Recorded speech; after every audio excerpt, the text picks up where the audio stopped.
Madame, Bonjour. Bonjour, vous bonjour madame. m'entendez? Vous m'entendez bien? Oui, on Oui, t'entend. Donc, oui Oui, on madame, madame. va s'il vous plaît. continuer. Madame, s'il vous plaît, le support de cours.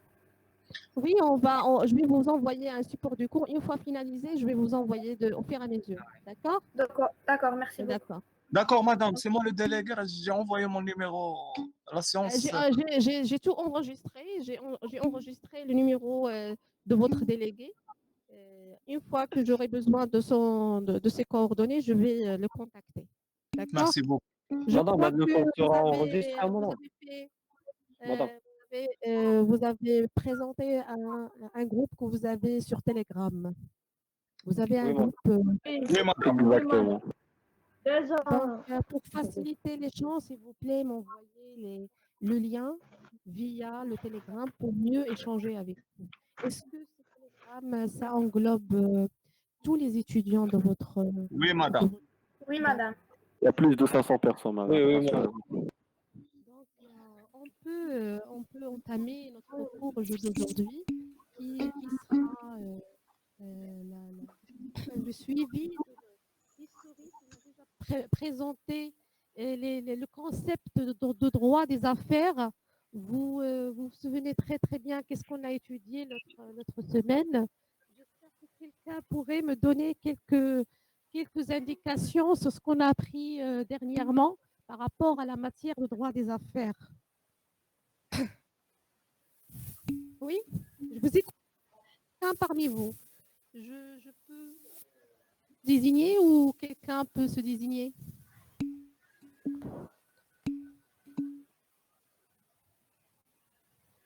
Oui, je ne demande pas un résumé, je demande quelques indications. Qu'est-ce que vous Madame, avez appris l'évolution historique durant? Oui, du droit des affaires. L'évolution historique du droit des affaires au Maroc. oui, je ne vous écoute pas. Si, monsieur? Le droit commercial est une partie Uh-huh. du droit des affaires. Oui, Et englobe tous les droits publics et privés. Oui, madame. donc, qu'est-ce qu'on a dit l'autre fois? On a dit le Le droit droit des commercial, c'est une... affaires. Oui, On a dit le droit commercial Madame, le droit et des affaires englobe plusieurs disciplines, notamment le droit commercial, le droit civil. Le droit commercial est une partie du droit des affaires. oui. Le droit Pourquoi? des affaires et le J'ai dit, droit madame, commercial sont condamnés à vivre ensemble. Oui, bravo. Oui. on avait dit que le le droit droit commercial commercial fait régit les partie relations entre les dans le commerçants, alors droit des que affaires. Et ça fait plaisir de vous entendre et L'évolution connaître que vous historique. avez appris Le droit quelques des affaires indications. et le Vous droit avez de vu? l'entreprise. En premier. Pourquoi le droit commercial est une partie du droit des affaires? Quel est le lien? Quel est le lien entre le droit commercial et le droit des affaires? le droit commercial régit les relations Comparaison entre les commerçants, alors que commerciaux le et droit des affaires il régit tous Donc, je vais vous présenter le toutes lien les entre affaires le droit commercial et économiques. le droit des affaires, c'est l'entreprise. Parce que quoi? Le droit des affaires, c'est un droit, comme j'ai dit, c'est un droit qui est complexe, qui est global, qui s'applique à toute entreprise, que ce soit une entreprise commerciale ou relevant des activités civiles. On a déjà parlé des activités civiles, ça veut dire qui? Ça veut dire les artisans, ça veut dire les notaires, les avocats, etc. Donc, on a vu que le droit commercial, il a un long passé, alors que le droit des affaires, il est récent. C'est pas, il n'a pas un, euh, c'est une, c'est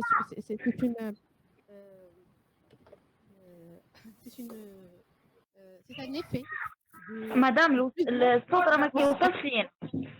Comment? الصوت ما كيوصلش لينا حيت متقطع ما كنسمعوش. Donc, maintenant, vous écoutez? Là, c'est mieux. Oui. D'accord.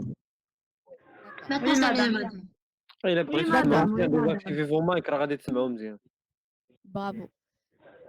Donc, le droit commercial, comme j'ai dit, a long passé. Le droit des affaires, c'est une matière qui est récente il est normalement le résultat de plusieurs circonstances d'ordre principalement économique parce que quoi, les investisseurs sont de plus en plus exigeants en matière économique.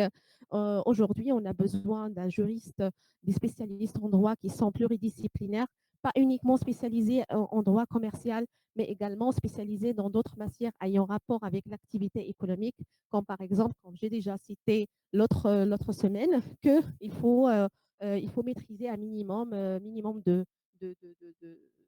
règles et dispositions relevant de plusieurs matières, notamment le droit de l'environnement, le droit fiscal, le travail, toute matière ayant un rapport avec l'entreprise.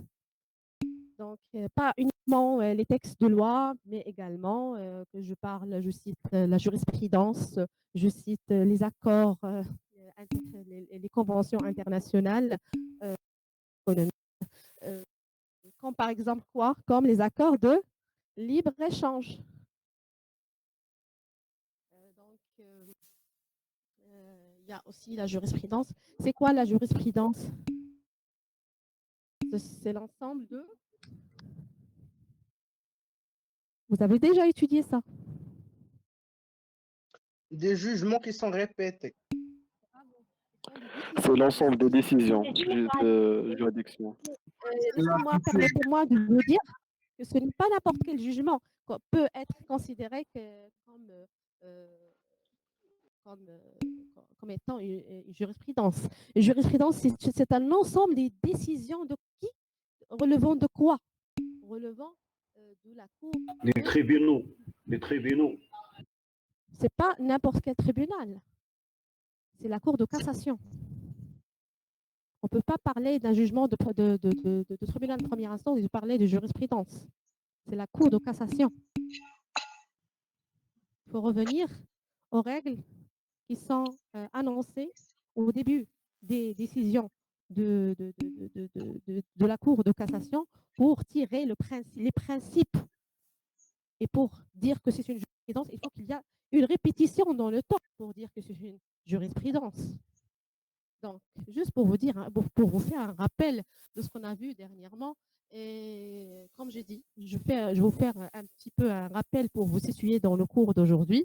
Dernièrement, on a vu qu'on était dans la première période, on parlait de l'historique du droit des affaires. Et on a parlé de 3 périodes, si vous vous rappelez bien. La première période qui est l'Antiquité, la deuxième période... Madame, s'il vous plaît, le son se coupe, s'il vous plaît. Le son? Oui? Il y a des copieurs bien vieux. Madame, راه ما كتسمعوش. Donc, je vais revenir vous allez voir. الشاش مع الفلاش. Donc, le slide, il y a normalement 3 périodes. On a déjà vu ces 3 périodes. Et on s'est limité dans la première période qui est la période de l'Antiquité. On a déjà vu les coutumes. On a parlé des coutumes commerciales. On a déjà vu... Vous entendez, j'espère. Oui, oui, Non, les amis, on vous entend très bien. S'il vous plaît, désactivez vos mics et vous allez entendre madame très bien. Alors, vous désactivez vos micros pour que vous entendez bien. D'accord? Donc, oui. Madame, on vous entend très bien, madame. C'est juste question de connexion. Vous serez dans l'obligation de désactiver vos micros.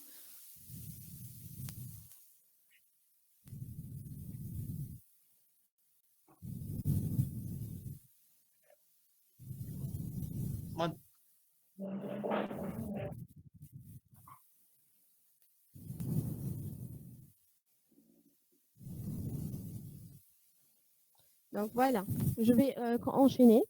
Donc, on a déjà parlé de 3 périodes. La période de l'Antiquité qui est divisée normalement en 2 périodes. Il y a une période où il y avait les coutumes qui règnent à cette époque-là. On a déjà parlé des coutumes commerciales, des coutumes qui relèvent de plusieurs peuples romains. On a parlé romains et grecs et phéniciens. On a déjà parlé de ça. On a parlé de certaines coutumes comme l'avarie commune. On a parlé comment les Grecs, les Romains. Ils ont adopté certains commerciales. Madame, il y a un problème dans votre Mac. Ah oui, madame. Oui. Oui, on vous entend très Oui, mal, madame. madame. Vous avez un problème. مدام خاص مايك جديد. Maintenant, Là, c'est Oui, bon. maintenant, Très bien, madame. Maintenant, c'est bien, c'est bien. Maintenant, c'est bien. c'est bien? Ok, c'est parfait. oui, très bien. Donc, normalement, comme je vous si on veut suivre l'évolution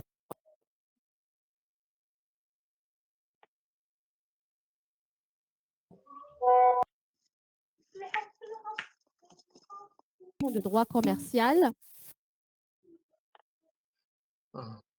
اسمع والو. Madame, ما كتسمع والو، ما كتسمع bien. On n'entend rien, madame. On n'entend rien. Rien.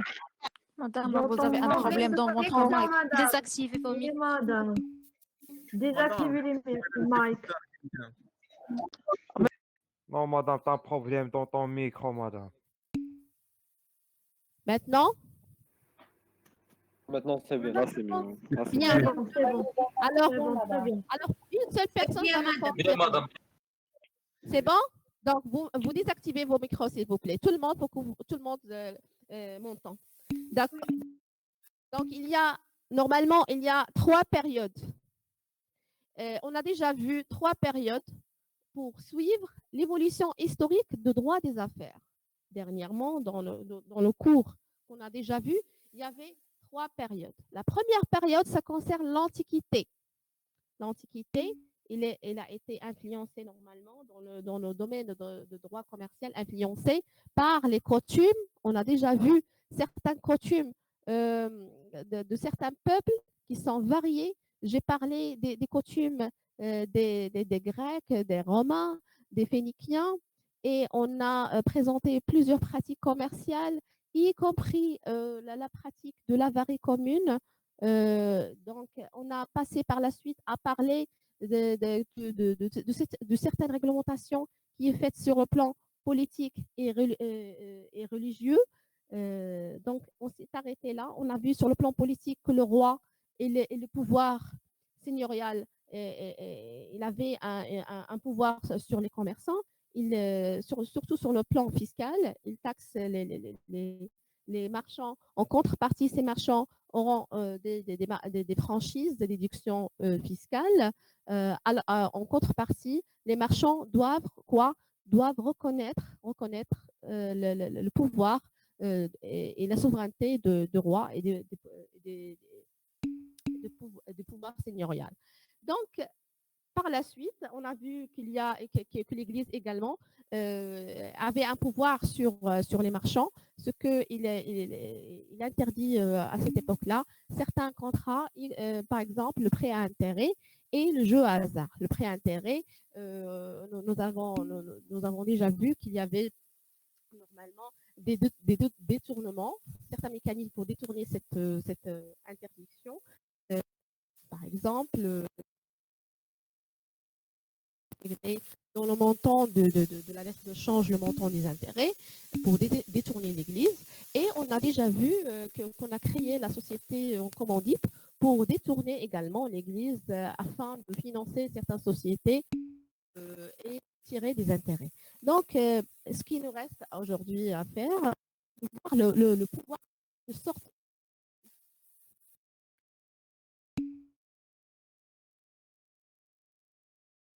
Madame, ça, c'est un Madame, problème de connexion, je pense. problème de connexion. Ça n'a rien à voir avec le mic. Oui, Non, le je crois problème que de c'est les connexion. deux, je crois. Donc, il y a un autre pouvoir, à part le pouvoir politique, il y a le pouvoir, à part le pouvoir politique et religieux, il y a le pouvoir professionnel. Et on va voir qu'il y avait à l'Antiquité un régime qu'on appelle le corporatisme. Le régime du corporatisme, c'est quoi le corporatisme? Il est tiré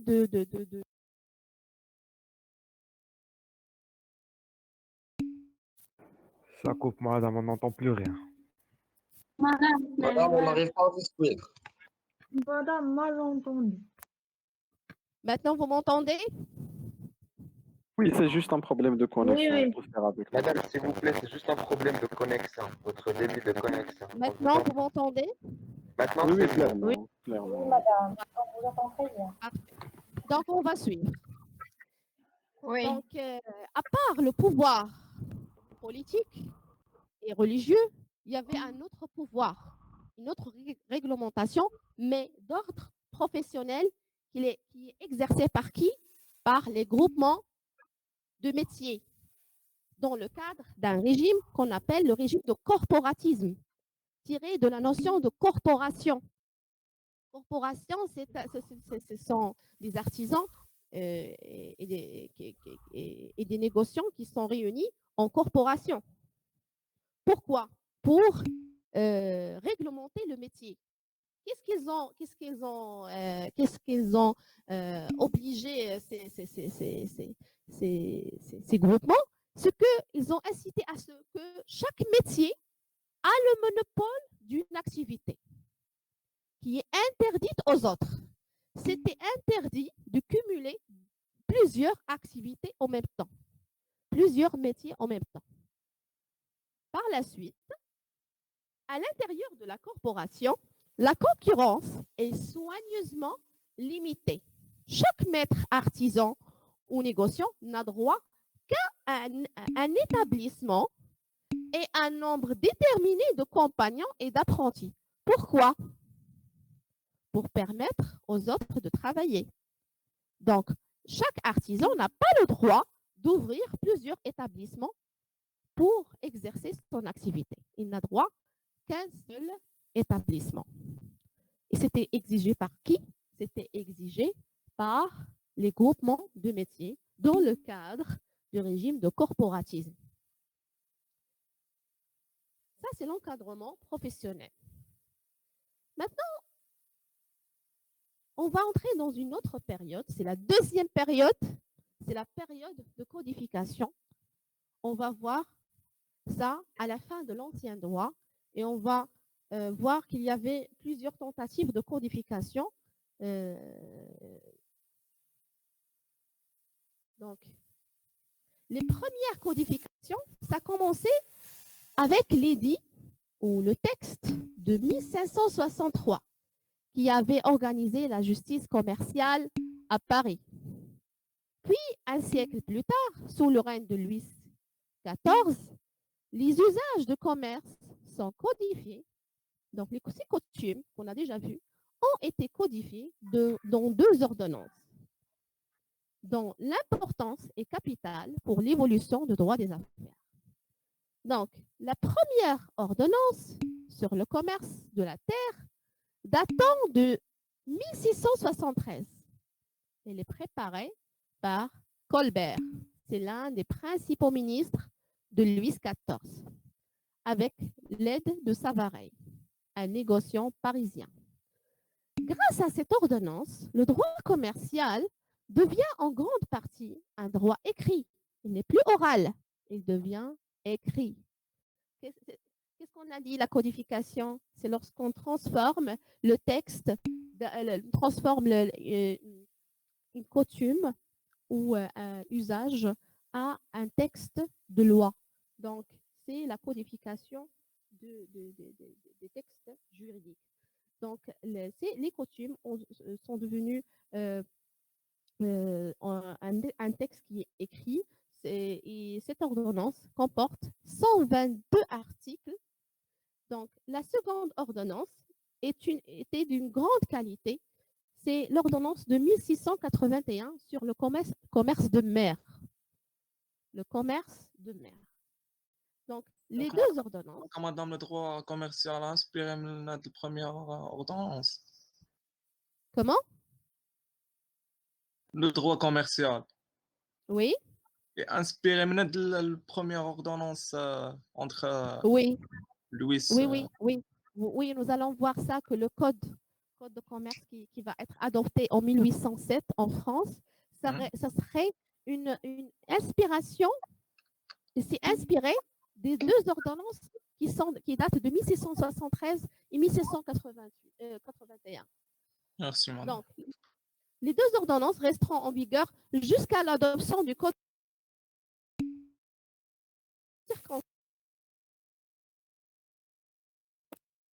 a été Madame, désolé de vous déranger, mais là, je pense que c'est pas un problème de mic, c'est la connexion Internet. Car on n'arrive pas à vous entendre.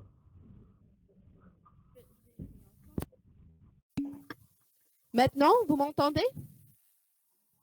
Oui, très bien. Les problèmes de connexion, naturellement, on devrait avoir D'accord. des problèmes de connexion. Donc, les deux ordonnances, comme j'ai dit, resteront en vigueur jusqu'à l'adoption du Code de commerce de 1807. Nous allons voir que le Code de commerce de 1807 a été adopté après plusieurs années et plusieurs tentatives de codification qui ont échoué. Donc,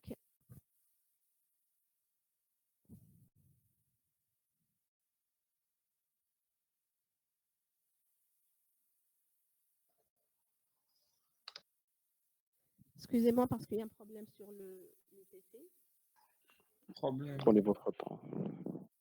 Prenez votre temps, madame, c'est pas grave. Donc, on a parlé de ça. Maintenant, je vais parler de la Révolution, la période de la Révolution qui a été marquée par deux événements. Deux événements majeurs qui interviennent. Le premier, c'est la libération du commerce et de l'industrie. Le second, c'est la promulgation du Code de commerce en 1807. Je vais vous parler de cette liberté de commerce et de l'industrie. Vous allez voir qu'en l'apparence, la Révolution française n'a pas touché guère au droit commercial, il n'a pas touché les textes antérieurs. C'est vrai qu'il n'a pas touché à ces textes, mais il a bouleversé le système à travers quoi? En proclamant la fin des corporations, la fin du corporatisme. Ils ont dit, voilà, il ne faut pas appliquer un pouvoir sur les artisans, sur les marchands. Il faut adopter le principe de la liberté du commerce et de l'industrie. À la fin du XVIIIe siècle, le régime de corporation était de plus en plus mal accepté par les commerçants. Ceux-ci aspiraient à la liberté économique.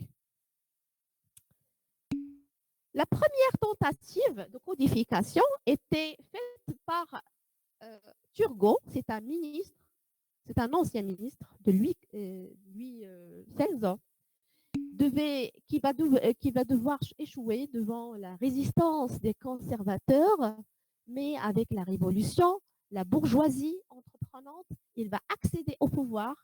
Donc, ils vont adopter deux textes célèbres marquant la période. Le premier texte, c'est la loi des 2 et 17 mars 1791, appelé le décret d'Allard, du nom de son promoteur, qui proclame la liberté de commerce et de l'industrie. Il est désormais libre à toute personne de faire le commerce de son choix. Il fait ce qu'il veut. Il fait l'activité qui lui semble bien, sans lui interdire rien. Donc, le deuxième texte, c'est la loi des 14-17 juin 1791, dite loi du Chapelier, qui a aboli, qui a supprimé carrément les corporations et la réglementation des métiers. Donc, l'idée de la codification du droit avait connu un nouvel essor au XVIIIe siècle, sous l'influence de l'école de droit naturel, qui ont dit voilà que les règles de droit commercial ne sont pas des créations arbitraires, mais qu'elles sont inhérentes à la nature de l'homme. Donc, il est possible de les dégager par la force de la raison et selon une méthode déductive. L'ensemble des règles de droit peut alors être présenté de façon rationnelle, donc par article, de façon rationnelle et systématique dans un code accessible à tous. l'idée de codification avait pour objectif trois objectifs. Tout d'abord, assurer l'uniformité du droit. L'uniformité du droit, vous savez très très bien, on a déjà parlé de ça, que les coutumes règnent à l'Antiquité, a régné durant l'Antiquité. Donc, ces coutumes étaient caractérisées par son caractère subjectif. Chaque région, chaque peuple a ses propres coutumes. Mais le code de commerce va donner un caractère uniforme. Donc, le code de commerce va permettre à ces commerçants d'avoir une uniformité de droit sur toute l'étendue du territoire national. Donc, deuxième fonction, c'est un code qui serait accessible pour tout le monde, accessible pour tous les citoyens, grâce à la simplicité et la clarté des dispositions.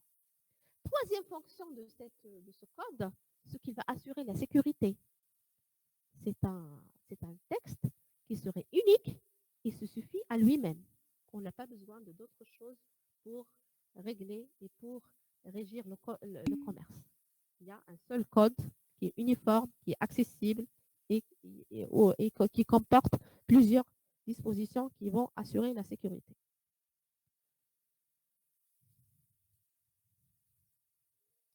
La confection du code de commerce a été entreprise encore une fois parallèlement à celle du code civil, mais les hommes de la Révolution n'ont ni le temps ni la volonté de faire aboutir le projet. En 1801, une commission de 7 membres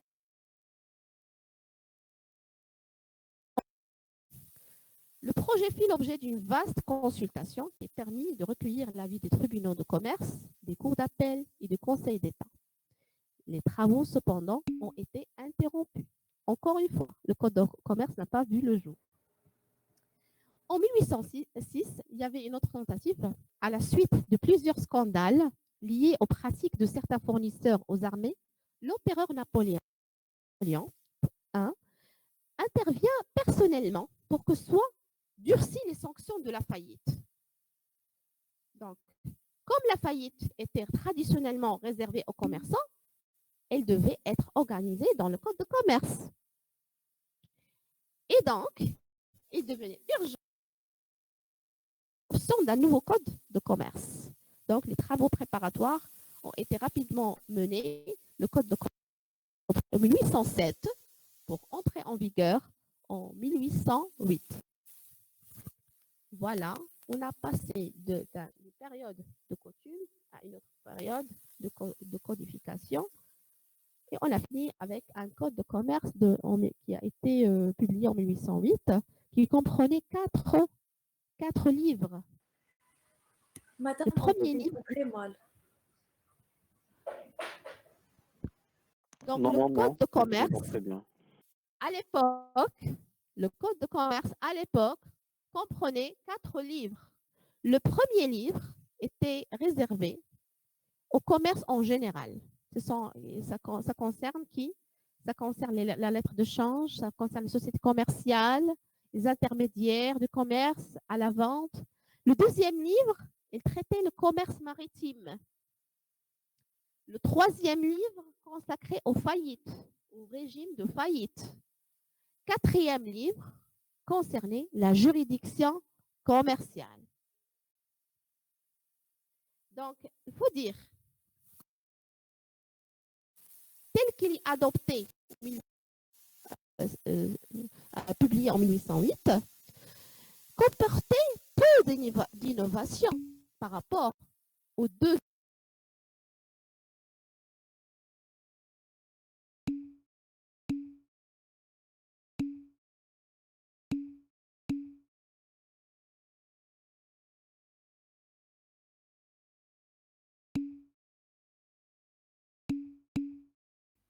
On n'entend plus rien, madame. Maintenant, vous m'entendez? Vous m'entendez?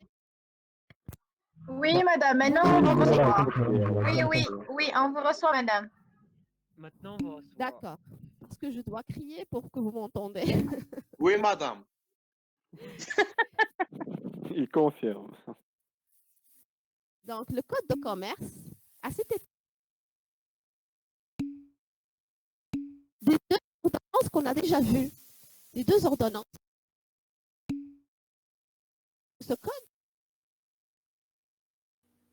Madame, on vous entend mal. Rien, madame. Problème de Madame, connexion, s'il vous plaît, une c'est un question. problème de connexion. On vous entend mal, لا madame. نسمعوا أي شيء. Rien. Madame, oui, je vous écoute. هذا البروبليم راه ماشي ديال لو مايك راه سي ان بروبليم كونيكسيون. C'est un problème de Je connexion. vous écoute. فوالا راه ديما ملي كيكونترين كيبقى داكشي كيمشي ويجي، راه واخا كتقول لها مدام اون نونطون غيان راه ما غاديش تسمعنا صاحبي. Vous avez besoin de fibre optique. Oui, je vous écoute. Madame, on vous entend mal. par rapport aux Madame. origines du droit commercial. Comment? Les origines du droit commercial. Oui, oui, oui. Madame, je peux les savoir. On a déjà parlé de ça. C'est notre cours d'aujourd'hui et du cours de la semaine précédente. Ah, d'accord. Merci. Donc, on a vu les coutumes, on a vu aujourd'hui comment ça s'est passé, qu'on a passé des coutumes et de pouvoirs religieux et politiques et professionnels pour passer à une autre étape, c'est la codification. Ah, d'accord. Merci, madame. D'accord. Donc, il y avait deux ordonnances, comme j'ai dit, deux ordonnances. Madame, On a passé- s'il vous plaît, Oui, pouvez-vous nous envoyer le PDF pour faire des révisions? oui, bien sûr. Oui. Madame, est-ce que le live sera enregistré? Juste une petite question. Le live, normalement, j'ai vérifié avec le technicien. Il m'a dit qu'il n'a pas été enregistré. Mais vous aurez le PDF, le support du cours. D'accord. Si, madame, ce live-là D'accord. est enregistré. Enregistrement en cours. Oui, j'ai essayé Ce de live est l'enregistrer. enregistré. Oui, madame. essayé- Enregistré par la C'est part ici, madame, d'un c'est moi. étudiant avec nous. J'ai Oui, essayé de madame. l'enregistrer j'ai vu avec lui, avec le technicien, j'ai fait la remarque que j'ai pas trouvé le live par la suite sur le déféré. Et donc, il m'a dit qu'il faut cliquer sur un truc avant de commencer le live. Donc, D'accord, madame, merci. est-ce que vous avez d'autres questions par rapport à ce qu'on a déjà vu? Non, tout est clair pour l'instant. Bravo. Donc, on va continuer. Donc, comme j'ai dit, le Code de commerce de 1800, tel que adopté en 1808, c'était une inspiration des deux ordonnances qu'on a déjà vues. Donc, il comportait 4 livres et c'était un code qui est peu imaginatif. Les rédacteurs de ce code étaient très pressés qu'ils ont pour faire ressortir un code de commerce dans les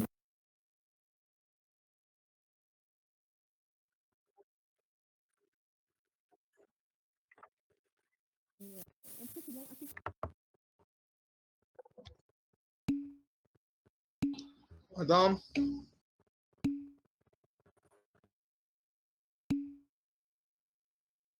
le droit au contrat de transport. Passer à une autre étape. Problème de connexion, mais Donc, je vais passer à une autre étape. On était là. Vous voyez déjà, vous voyez où je mets le curseur.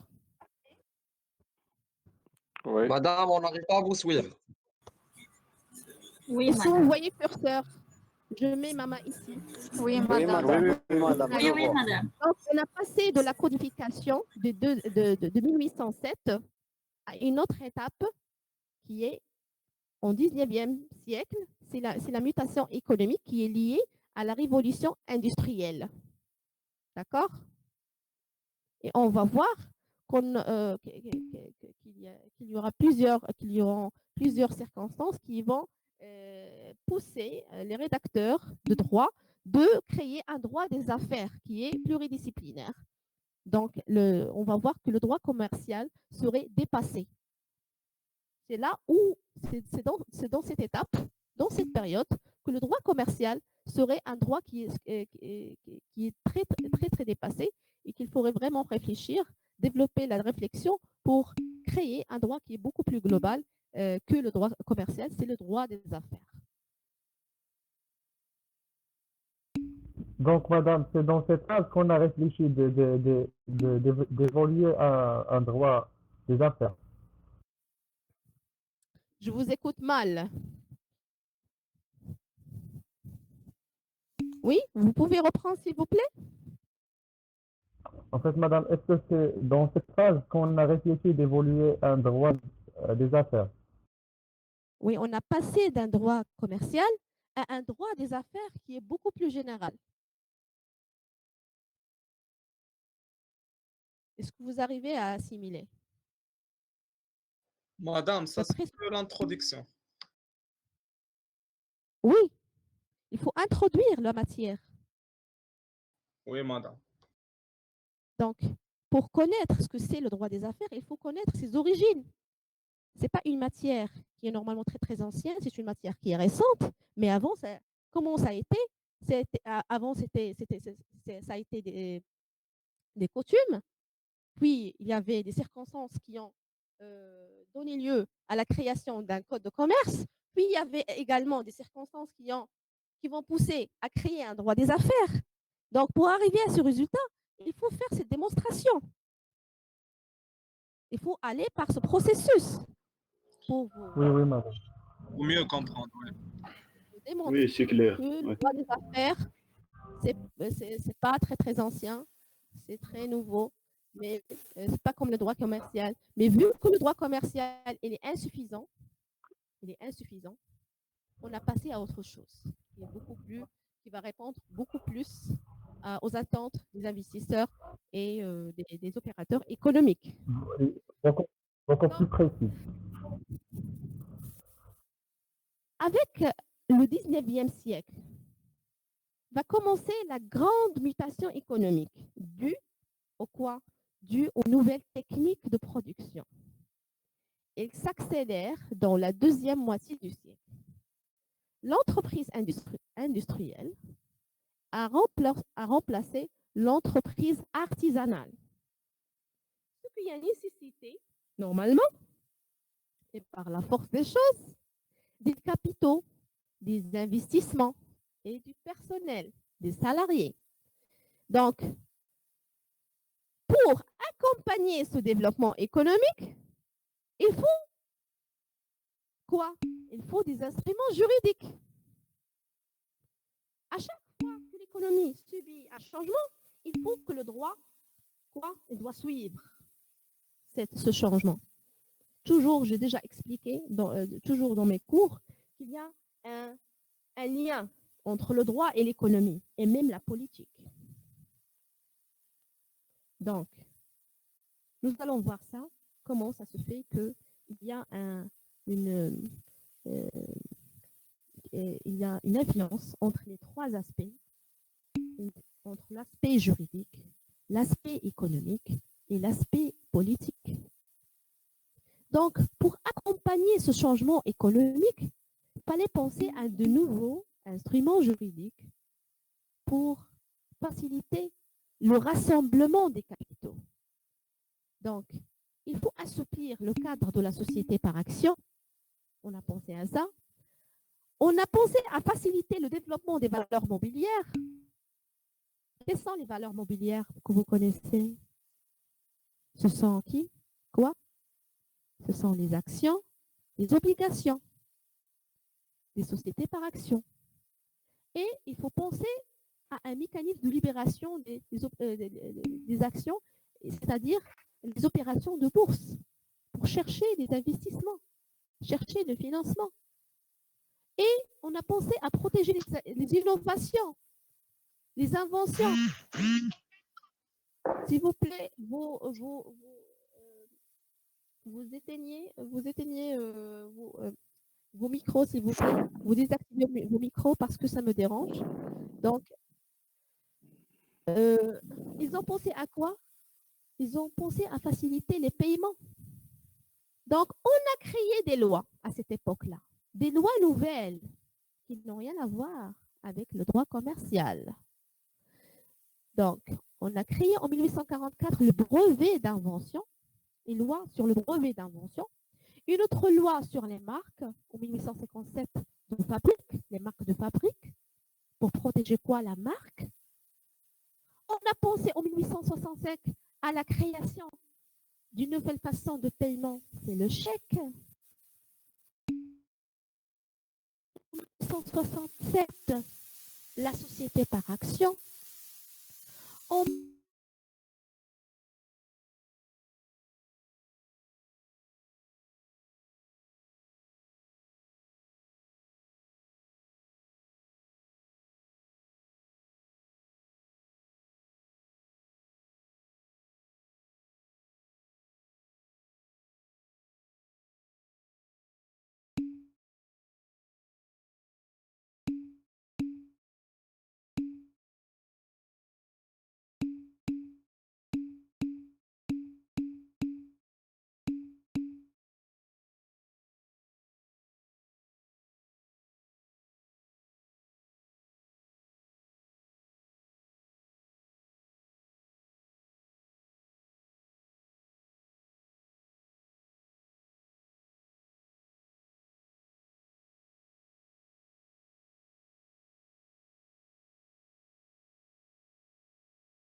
Donc,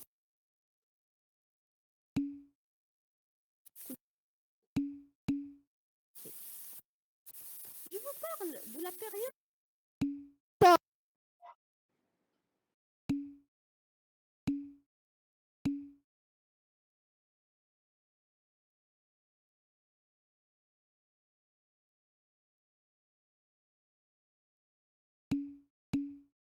de l'État dans l'économie. Madame, on n'entend rien. Madame, il y avait une coupure de plus de 3 minutes. On n'a rien entendu. Ça Donc, durait. comme je vous ai déjà demandé, Ça durait 1 minute, la coupure. Madame. La coupure a duré. 2 minutes. Connexion, madame. maintenant vous entendez? Oui, oui, là c'est mieux. Mais s'il vous plaît, si vous reprenez. Madame, on a raté beaucoup de détails, madame. Donc, je vais suivre. Comme je vous ai déjà dit, nous sommes arrivés à un constat que le droit commercial est dépassé. Il y a de l'écho, madame. Quelqu'un doit éteindre son micro. Comment? Vous désactivez, s'il vous plaît, vos micros pour que tout le monde m'entende. Donc, je continue. Donc, nous arrivons à une étape où le droit commercial devient dépassé. Nous avons les qui commercial devient dépassé. Comme j'ai dit. Madame, il y a un sérieux problème. On n'entend rien, on ne voit rien. Mal, Madame, rien Une mauvaise écouté. connexion. Vous avez une mauvaise connexion. Et madame, déjà, la dernière coupure a duré 1 minute et quelques secondes. Donc, si Oui, vous madame. pouvez répéter. On n'a rien entendu, madame. Donc, En plus est-ce de que vous ça, madame, m'entendez? le Parce son, que moi, je vois que. Non, madame, j'entends rien. rien. Vous m'entendez? Vous Non, m'entendez? madame, j'entends rien. Oui, madame, on vous entend, mais avant, on n'a rien entendu. Le problème de connexion. Vous avez une mauvaise connexion. Là c'est mieux. Vous pouvez reprendre, madame.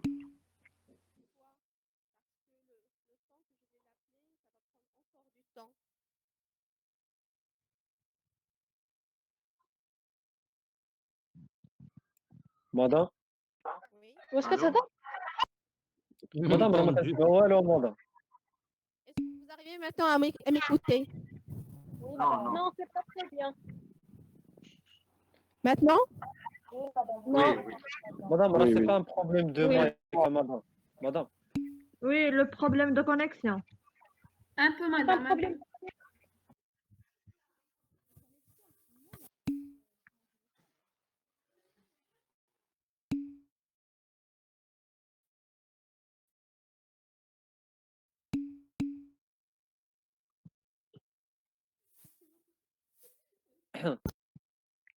Madame, vous êtes toujours là?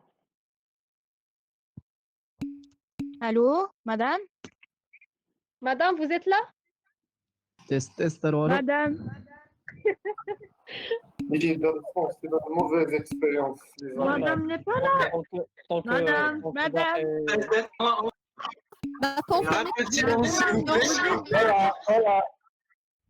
Madame. Madame. Madame. Madame, t'as Oui. disparu. Je vous écoute. Un sérieux problème de. C'est un... Est-ce que vous avez encore un problème de m'entendre? Oui. Oui, Oui, madame, la Madame. coupure a des raisons. Parce que On n'arrive pas à vous entendre. On entend. Activez vos micros. C'est un problème de connexion. Non, ce n'est pas un problème de connexion. J'ai confirmé avec le technicien. Il m'a confirmé Si, que si, ce madame, n'est si. pas un problème de connexion. Madame, Puisque tant que vous le- m'entendez maintenant, ça veut dire qu'il n'y a pas un problème de connexion. D'accord? Maintenant, vous désactivez vos micros et vous entendez.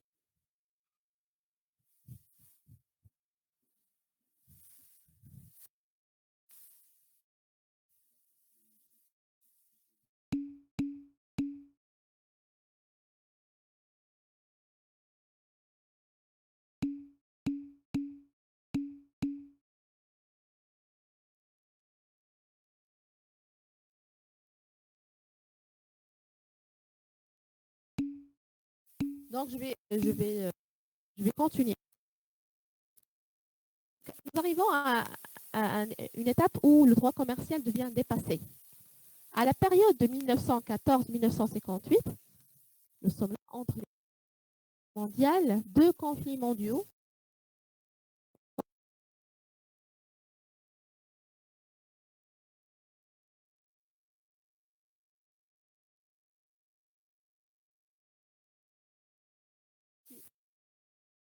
L'intervention croissante de l'État dans l'économie, au début, il se traduit surtout par des lois de moralisation de commerce. C'est quoi la moralisation? Une loi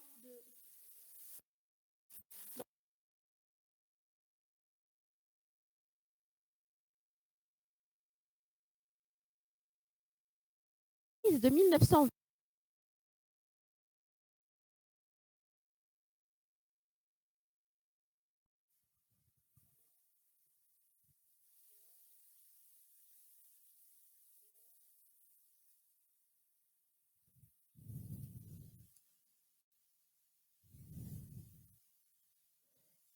Donc, après la crise de 1929, des textes qui tendent à protéger les épargnants et les porteurs de valeurs mobilières, c'est-à-dire les valeurs mobilières, j'ai déjà parlé de ça, ce sont les actionnaires et les propriétaires des obligations. Par la suite, on a pensé à adopter des lois qui protègent les contractants les plus faibles.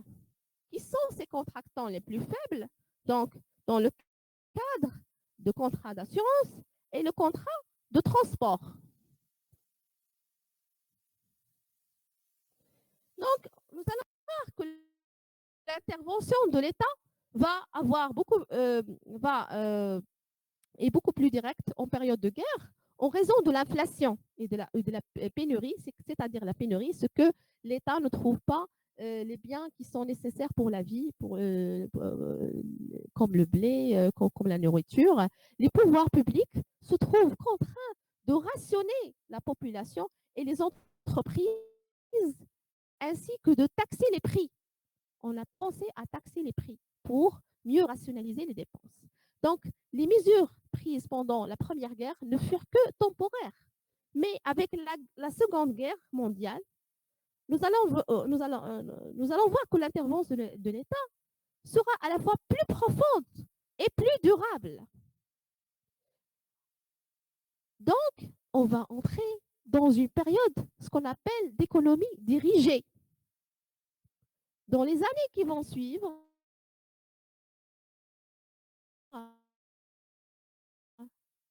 la guerre, la politique économique, sous l'influence des idées socialistes, conserve la même orientation et même on a commencé à renforcer l'idée de l'intervention de l'État. À travers quoi? À travers la nationalisation. C'est quoi la nationalisation?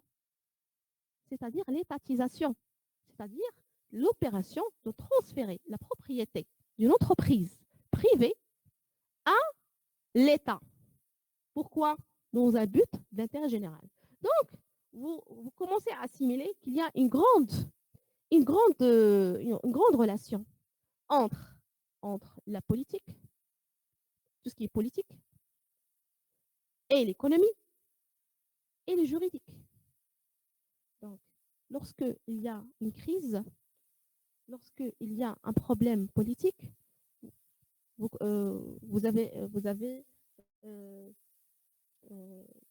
pouvez faire le constat que l'État, à ce moment-là, fait ressortir des textes juridiques, bien sûr, afin de mieux contrôler l'économie.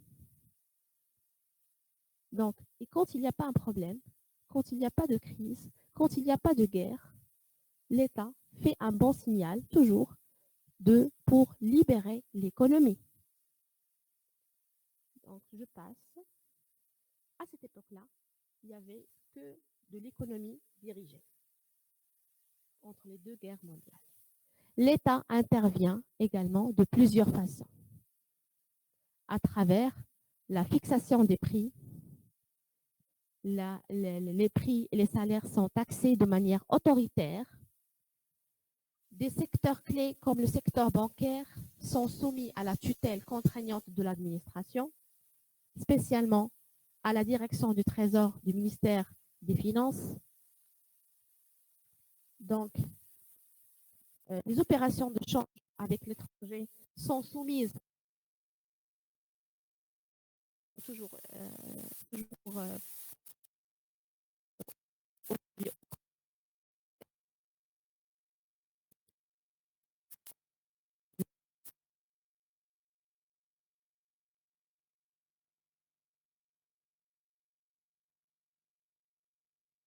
au Maroc, ça